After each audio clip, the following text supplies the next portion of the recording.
ಭಾರತೀಯ ಸೇನೆಗೆ ಮತ್ತೊಂದು ಬಿಗ್ ಬೂಸ್ಟ್. ಭಾರತ ಫ್ರಾನ್ಸ್ ನಡುವೆ ರಫೇಲ್ ಜೆಟ್ ಒಪ್ಪಂದ ಆಗಿತ್ತು 2016ರಲ್ಲಿ. ಭಾರತದಿಂದ 26 ರಫೇಲ್ ಮರೀನ್ ಏರ್ಕ್ರಾಫ್ಟ್ ಅನ್ನು ಖರೀದಿ ಮಾಡಲಾಗಿದೆ. 63 ಕೋಟಿ ವೆಚ್ಚದ ಒಪ್ಪಂದವನ್ನ ಭಾರತ ಫ್ರಾನ್ಸ್ ಜೊತೆಗೆ ಮಾಡಿಕೊಂಡಿತ್ತು.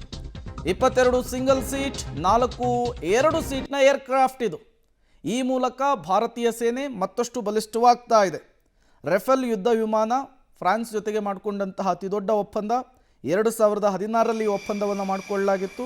2020ರಲ್ಲಿ ಮೊದಲ ರಫೇಲ್ ಯುದ್ಧ ವಿಮಾನ ದೇಶಕ್ಕೆ ಬಂದಿತ್ತು.